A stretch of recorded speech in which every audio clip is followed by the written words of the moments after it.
देश में बेरोजगारों के हितों के लिए गहलोत सरकार ने एक बड़ा फैसला लिया है। राज्य में गैर तकनीकी पदों पर भर्ती के लिए एक ही टेस्ट होगा, यानी कि एक कॉमन एंट्रेंस टेस्ट के जरिए जो तमाम भर्तियां हैं उसमें लोगों को रोजगार मिल जाएगा।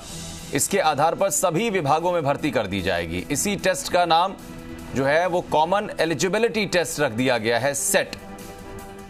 और ये कॉमन एलिजिबिलिटी टेस्ट या इस तरीके से जैसे कॉमन एंट्रेंस एग्जाम्स होते हैं, ठीक उसी प्रकार कॉमन एलिजिबिलिटी टेस्ट यानी कि तमाम भर्तियां जो इस एक कॉमन परीक्षा के जरिए निर्धारित की जाएंगी, इसमें जो पास होगा उसमें रैंक निर्धारण के आधार पर भर्ती मिलेगी अलग अलग विभागों में।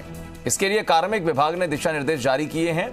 राजस्थान कर्मचारी चयन बोर्ड को भर्ती परीक्षा आयोजित करने की जिम्मेदारी दी गई है और साल में कर्मचारी जो चयन बोर्ड है वो कम से कम एक बार इस तरह की परीक्षा आयोजित करवाएगा। अधीनस्थ और मंत्रालयिक सेवाओं के गैर तकनीकी पदों के लिए इस टेस्ट को क्लियर करना होगा। गैर तकनीकी, बार बार इस बात को समझिएगा कि गैर तकनीकी जो पद हैं उनके लिए ये कॉमन एलिजिबिलिटी टेस्ट मान्य होगा, इसे क्लियर करना अनिवार्य होगा।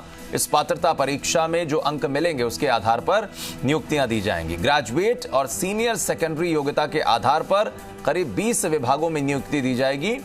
सेट में आने वाले अंकों को सार्वजनिक किया जाएगा। परीक्षा में किसी भी तरह का कोई उत्तीर्ण अंक यानी कि कोई आपको अंक नहीं मिलेगा, ग्रेड मिलेगी। विशेष भर्ती के समय इस परीक्षा में जो अंक आपको मिल रहे हैं उसके आधार पर आप आवेदन आमंत्रित आपसे कर लिया जाएगा। परीक्षा की वैधता 3 साल के लिए रहेगी। अब ऐसे में अभ्यर्थी एक बार परीक्षा देने के बाद 3 साल तक उन्हीं अंकों के आधार पर किसी भी नौकरी के लिए आवेदन कर पाएगा। परीक्षा में बैठने के लिए किसी तरह की कोई सीमा नहीं होगी।